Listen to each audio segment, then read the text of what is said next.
Hello, this is Sarah again, Serramony, and I am going to be presenting my 35-week pregnancy update.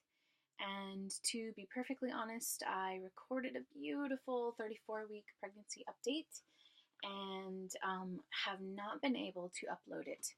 And my partner has needed to take his vehicle in, so he's using my vehicle, so I can't go anywhere this week aside from being here on the land, and the internet has just not been strong enough for me to be able to upload that. So you're probably going to end up seeing this video and last week's video come up at the same time. And so one fun thing that I have to update is that we are planning on going, my partner and I are planning on going on our baby moon this weekend. So I originally wanted to go to Mount Shasta, which I've actually only been there once, and it was a couple years ago. And when I went with a couple girlfriends, and we didn't even do much. We just went camping for a couple nights, and we stayed in a bed and breakfast one night. But we ended up going to this really incredible hot springs location that's just north. It's about 10 minutes north of Shasta, and it's called Stewart Hot Springs. And I remember doing the bathing, which you pay like $30, and you get to go for an hour, and you get to have your own tub, your own soaking tub. And what's really special about this place is that they have like the silica. It's instead of sulfur, which is what you find around here a lot in California. And the silica was just so powerful of a healing agent. And I remembered I had come in there with a cut that was kind of infected, especially since we were camping and didn't really have access to showers and things like that.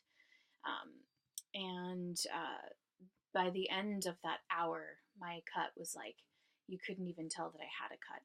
There was no depth to the cut. It was just completely healed. And I also just felt energetically like I had began some sort of an ascension process that started, but that I didn't get to finish. And so I felt this calling to go back for several years and have wanted to go. However, it doesn't make much sense to go when you're 8.5 months pregnant to hot springs, because they might not even let me in the tubs. And it's about a 9-hour drive from where we are here in Santa Barbara. And so we decided that that would be something that we would love to do, but perhaps wait until the baby comes. And it would actually be something fun to do, is to take the baby with us. So we are choosing to go to Big Bear, and my family actually has a cabin that my grandpa built in Big Bear with his bare hands, and so it's a really special place.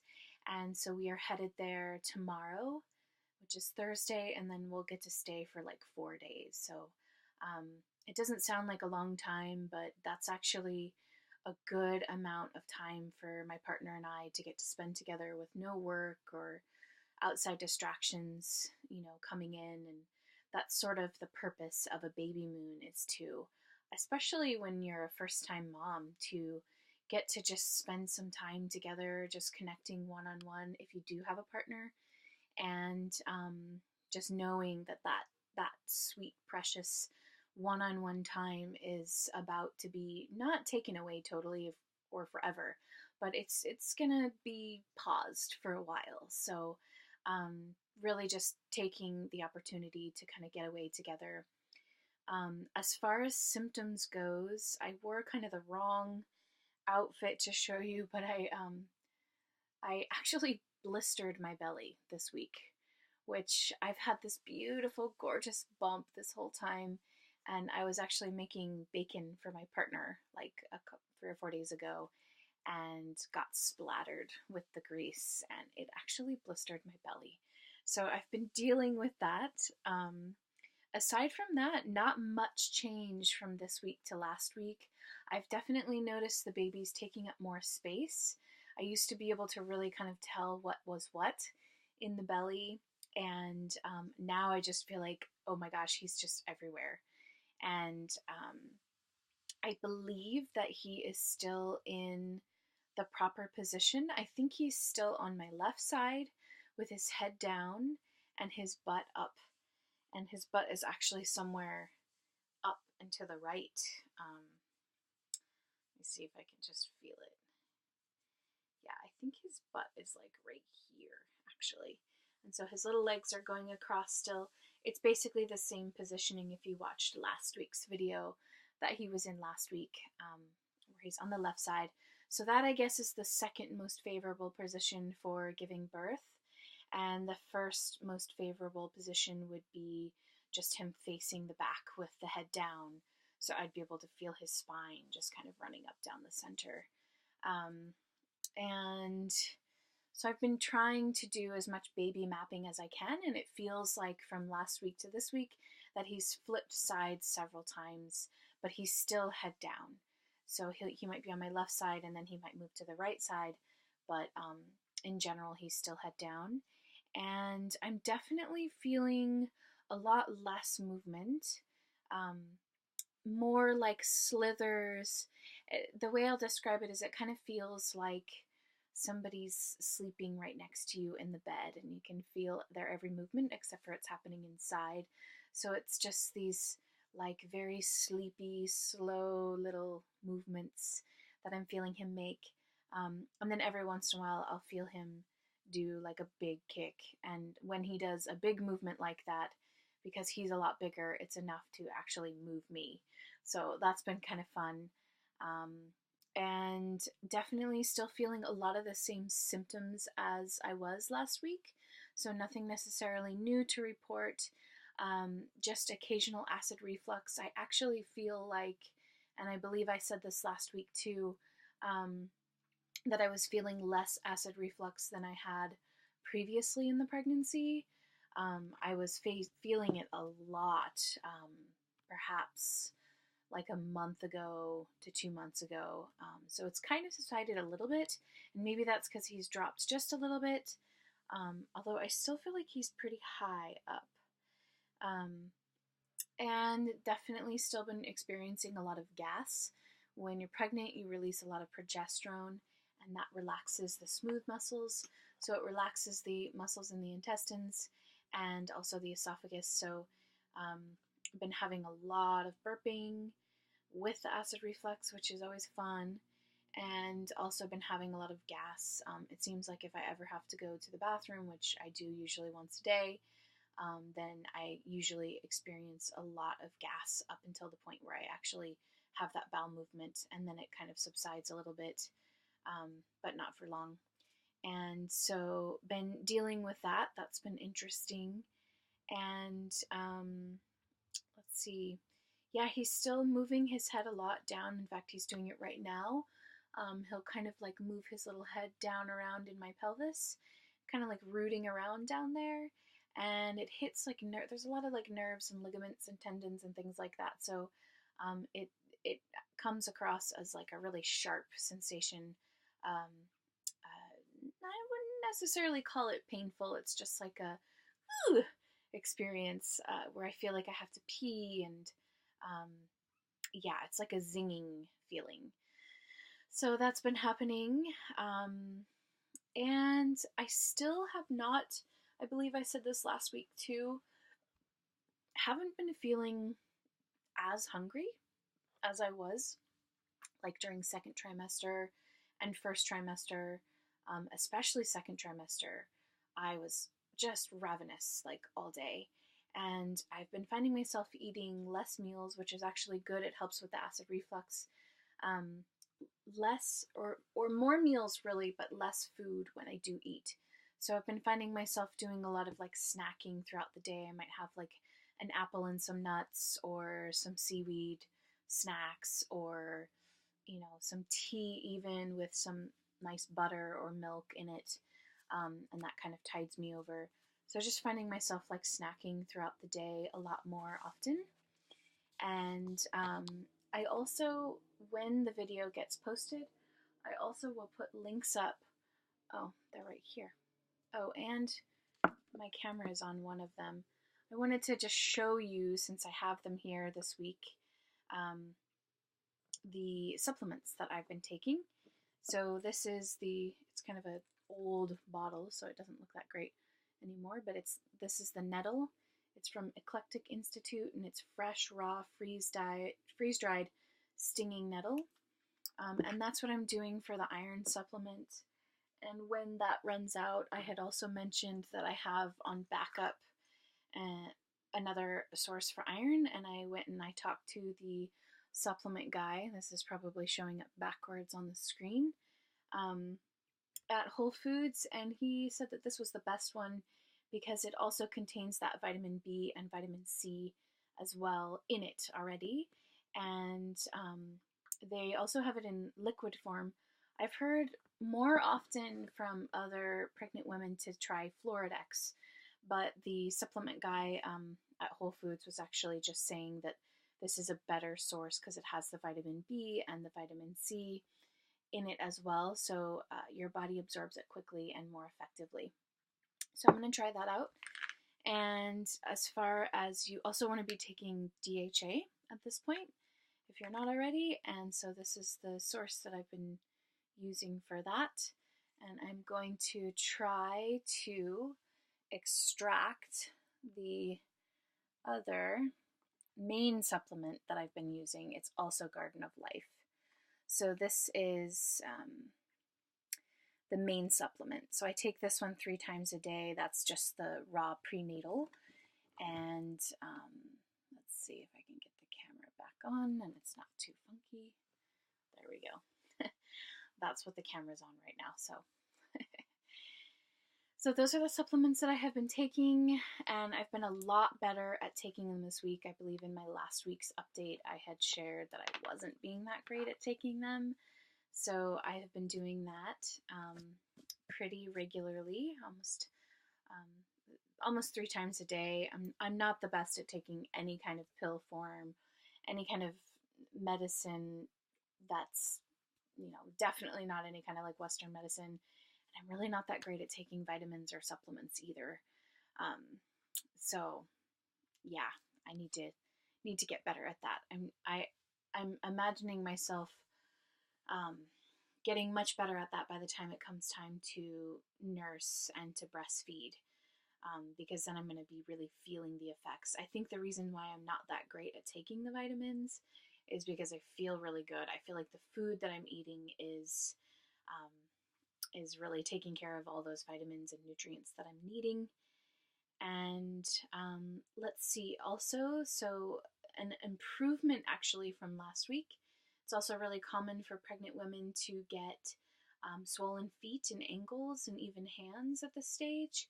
And I was experiencing not a lot of that last week, but there was definitely, like, it would kind of come and go, and it would just get like a little puffy, definitely my feet and sometimes even my hands. And I feel like that's sort of gone away. Although what I found to be really helpful with that is laying more on my left side and going on walks. And I've been much better this week about going on walks every day. Sometimes it's only 20 minutes, but at least I'm getting myself out and moving, and that seems to kind of break up any kind of stagnation and really help with the circulation and with the swelling as well. Let's see, what else? I still have been feeling really great as far as my energy. I've been feeling not tired at all, and a lot of women experience a lot of fatigue at this stage, so if you are experiencing that, it's totally normal.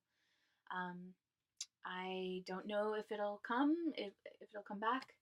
I definitely experienced a lot of it in the beginning of the pregnancy, and a little bit, it went a little bit into the second trimester as well.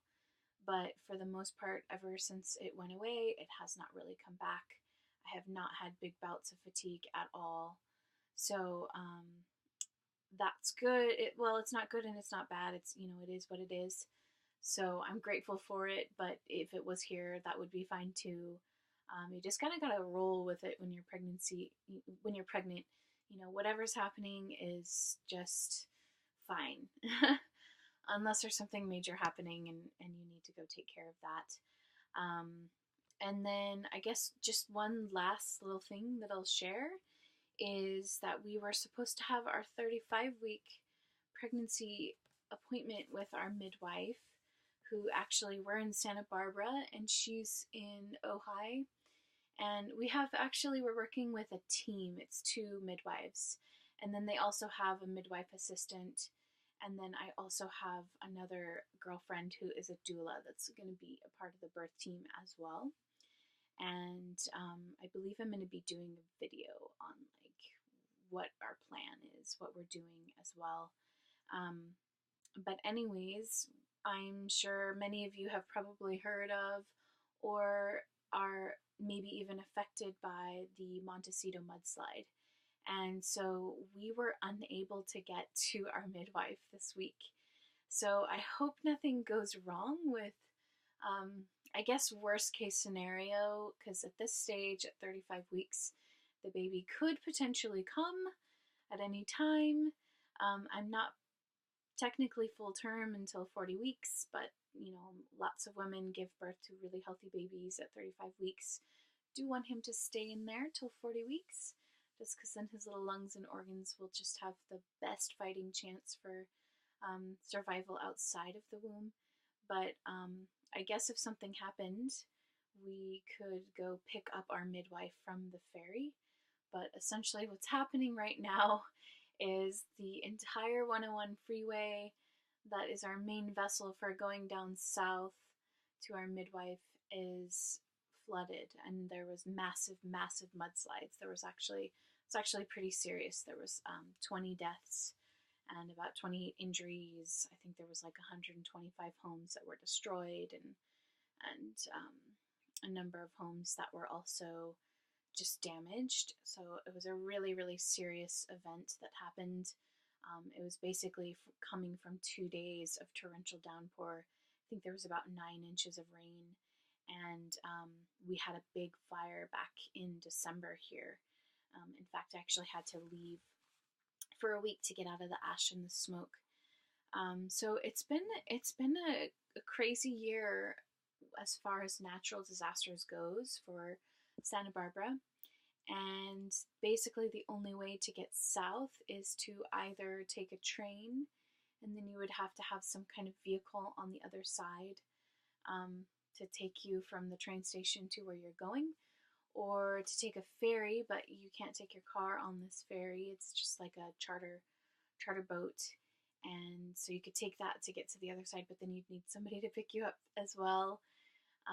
And then the other option is to drive like 4 hours around, which that drive would normally take you about an hour and 15 minutes. So I'm not sure what would happen if the baby came right now. We'll find out. But I feel like the baby's gonna just wait. I feel like we're good and we're safe.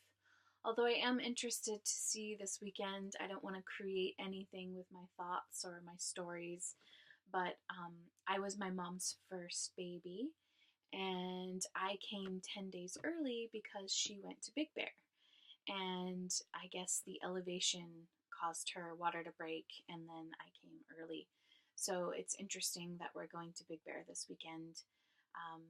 Honestly, I'm open to however this baby wants to come, when he wants to come. I know he knows what he's doing, and Spirit knows what Spirit is doing, and this is completely guided. It has been the whole time. So I'm just trusting that, and at the same time, I feel like it's going to be, like, we're going to have at least a couple more weeks. So we've got the shower coming up on January 27th, which is in just 10 days from now, and it's been really fun. We've got our registry going through Thankful, and we've got Blessing Way coming on the 20th, and it's been fun just kind of watching the Thankful registry, seeing all the things that are coming for the baby or on its way. Yeah, I'm excited to have the Blessing Way in the shower and just start collecting things, and then I can really start nesting. We've got a few things for the baby, but not much. So if he came right now, it would be not stressful. It would just be like, you know, we'd just run to the store and get some diapers and probably just stay here and not be able to go anywhere, and grab grab some kind of intermediate car seat in case there was some kind of emergency. But we do have a really nice car seat coming. So, and I'll do another video on our registry and just kind of what we're doing. I've been really grateful to watch many videos on YouTube about what do you really need, and so our registry is very minimal. It's basically just what you really do need, but really high quality items as far as what those are. So thank you for listening. And I always like to show a picture of the bump. I can't really show a picture of my skin because I'm wearing a romper, but here is the bump, the frontal view, and then here's the side view of the bump this week at 35 weeks. So yeah, I still feel like he's pretty high up. There's my pubic bone all the way down here. So he's still pretty high. And so yeah, just waiting for him to drop and just enjoying every moment until the birth. So thank you all for listening, and I look forward to creating a few more videos. Even though I can't get them to upload, I promise I will persevere with that and figure out how to get these videos to actually upload successfully on YouTube so that I can I've got a long list of videos that I'm really excited to make, so that I can make those for you.